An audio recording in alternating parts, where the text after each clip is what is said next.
I, 32, female, was in a relationship with my ex-husband Matthew for 5 years, and we were married for 4 years. Everything seemed perfect in the beginning. He was loving, came back home on time, was affectionate, and our relationship felt solid. I thought Matthew was the one for me, but as you can anticipate from the title, everything quickly changed after our marriage, and especially when I got pregnant with our daughter Elena. You see, my parents haven't been in the picture since I was 17, as they were drug addicts. I started to live with my grandparents and went to community college to get a degree. During this time, I was working part-time at our local cafe as a waitress, which is where I met Matthew. He would come to our cafe for his daily coffee run. One day, out of nowhere, he asked me out. I was a bit unsure at first, but decided to take a chance, and the rest is history. Matthew comes from a wealthy family, and I didn't know this at that time, but he would love bomb me a lot in the beginning. He would surprise me with thoughtful gestures, extravagant dates, and expensive gifts. Matthew made it seem like he was genuinely invested in our relationship, and I couldn't help but be swept off my feet by the charm he exuded. His family's wealth played a significant role in shaping his lifestyle, and he spared no expense when it came to impressing me. As our relationship progressed, we decided to take the next step and get married. My grandparents came to our wedding and were extremely happy for me since they loved Matthew. Also, initially, everything in our marriage seemed to fall into place. However, things took an unexpected turn when I noticed the notification on his phone from a girl on Facebook whom I didn't recognize. In a moment of insecurity, I decided to check his phone, something I had never felt the need to do before. To my surprise, I discovered he had been messaging random women to see if they were single. It was quite apparent that my husband was flirting with them in the text messages. He was also telling them how he was a widower and his wife had passed away early. I realized that he was saying these lies to gain sympathy from women so they would feel inclined to go out with him. This revelation left me in shock, and I couldn't help but take screenshots of the messages and usernames for future reference. I then confronted him about it, and my husband immediately attempted to comfort me, insisting that it was just a one-time mistake.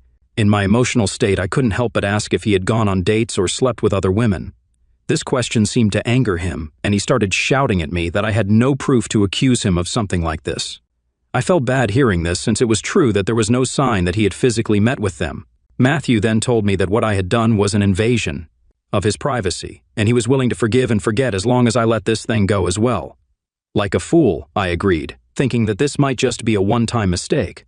What I will never forget is that this incident exposed a side of him that I had never seen before in all our years together. While he had occasionally shown anger before, this reaction to me confronting him was unprecedented. Eventually, this cheating incident started happening more and more.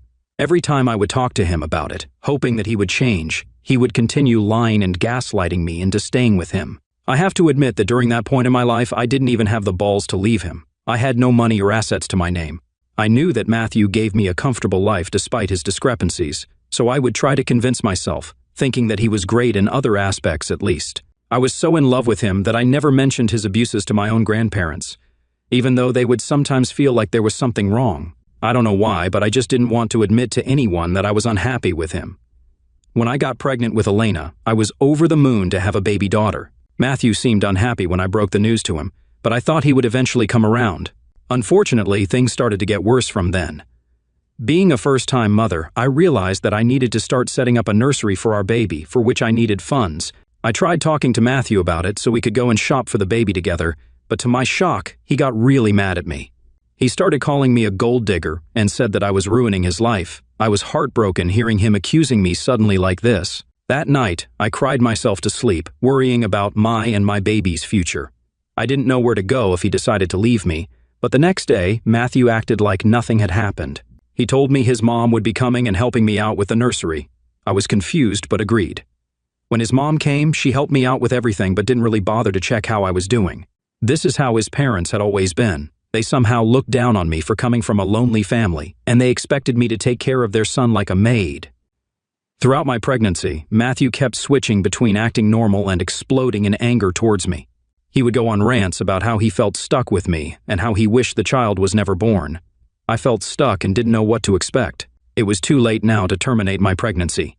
As the baby's due date got closer, our home became more tense, and it took a toll on me emotionally. When Elena was born, I knew that I had to protect this baby no matter what. Now I had one more life that I was responsible for, so I knew that I could not handle Matthew's mood swings and emotional abuse anymore. I needed to find a way to earn money so I could save for a rainy day. Once Elena was a year old, I started looking for jobs that I could do from home.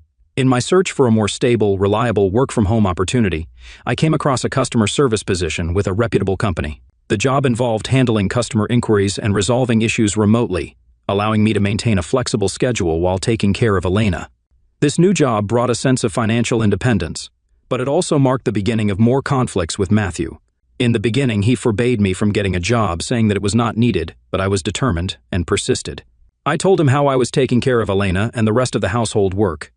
So what I did during my free time should not be his concern. As my income increased, so did his resentment. He started accusing me of neglecting my responsibilities at home, despite my continuous efforts to balance work and motherhood. The emotional toll was getting overwhelming, but I knew that I had to bide my time. I needed to work and save money so I could have the option one day to walk out of this marriage. When Matthew could not pick a fight with me, he would use our daughter against us. He even taught our daughter the B word and would encourage her to use it on me if she didn't want to listen to me.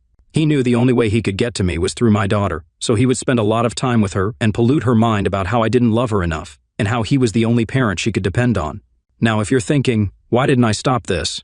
I did try my best, but daughters are somehow closer to their dads. Elena chose to believe and trust my husband over me since he was the fun parent, while I was the parent who would enforce rules. Fast forward to when Elena turned 15 years old, I found my daughter exchanging nudes with a 23-year-old guy when I walked into our bathroom by mistake and saw her clicking selfies. I immediately confiscated her phone and checked her messages to see all the inappropriate messages that they had exchanged. Elena started shouting at me that I had no right to take her phone, but I didn't care. I called the guy she was talking with and asked him if he knew that she was just 15 years old.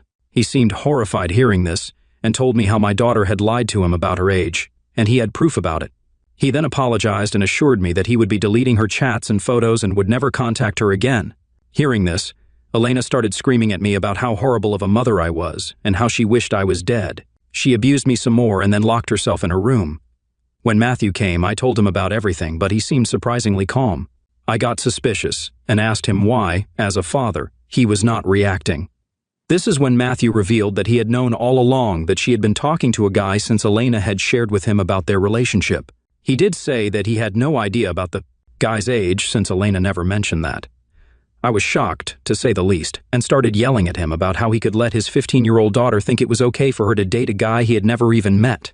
Matthew acted nonchalantly and told me that this was quite normal for teenagers. I was disgusted hearing this, and this is when I decided that I had enough. I told him that our daughter was a child, and it was his responsibility to have protected her instead of letting her send nudes to a 23-year-old guy. Clearly, he didn't deserve to be a father, so I announced that I was leaving him.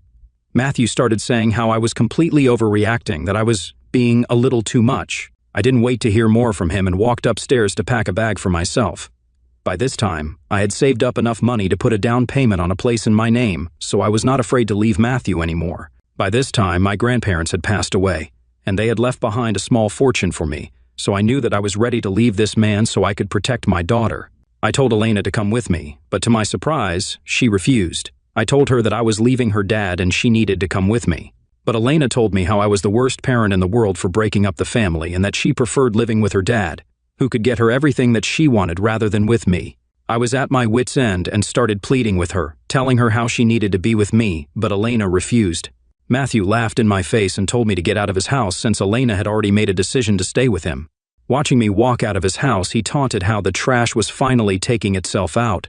It hurt me to leave my daughter behind with this toxic man, but I needed to get my affairs in order first. I thought Elena would eventually come around. I met and hired a strong divorce lawyer who understood my predicament. We served Matthew divorce papers. I didn't want a single penny from him, but Matthew, on the other hand, demanded that I pay him back for all the money he claimed to have spent on me throughout our marriage. It was utterly laughable since I had been a dedicated housewife, managing our home and taking care of his needs without any financial compensation. The audacity he had to consider him spending money on me as a debt I owed left me incredulous. Despite my willingness to forego any financial settlement, Matthew remained stubborn in his demand. The situation escalated quickly, and our respective lawyers attempted to negotiate a fair resolution. However, Matthew was unyielding not only about the financial matters, but also regarding custody rights over Elena. I knew he was doing this just to make it harder for me to leave him. As the divorce proceedings unfolded, my husband played his cards well. Although he lost his stand on demanding any money from me, since the judge observed that I had worked hard to serve him, so he had absolutely no right to ask me for money. He successfully convinced our daughter when it came time for the custody hearing that she should stay with him. He tricked her into standing against me in court, so when the judge asked for her opinion, she started saying how abusive and controlling I was. I was heartbroken to hear my own daughter say these lies, portraying me as this big villain. I tried to explain how she was talking to an older guy while being a minor herself, but Matthew and Elena refuted my allegations. As a result, Matthew was granted full custody, and I was ordered to pay a hefty child support to him every month. For me to be able to pay him this child support, I knew I wasn't earning well enough at that time to be able to pay this much. During this time, I was still getting settled into my new life as a single parent and had a lot of lawyer's fees to pay as well, while Matthew knowingly had dragged this whole thing out. I was still in shock after the verdict, since I still couldn't imagine that Elena would do this to me. She had slowly become exactly like Matthew, a manipulative liar. This child support was also unfair when I was the one who had worked hard to protect her from him. Ultimately, I was left burdened with this colossal child support debt that I was now unjustly going to be forced to pay up. Shocked by her betrayal, when I confronted Elena regarding this, she smirked, saying how it served me right to now pay for her while she could live with her dad and do whatever it is that she wants. I tried to reason with her, saying how I was only trying to protect her, but to my dismay, she stated that she didn't need any protection, and this is why she hated being my child. She remarked why I couldn't be more like her dad, and told me how Matthew had promised her his entire inheritance.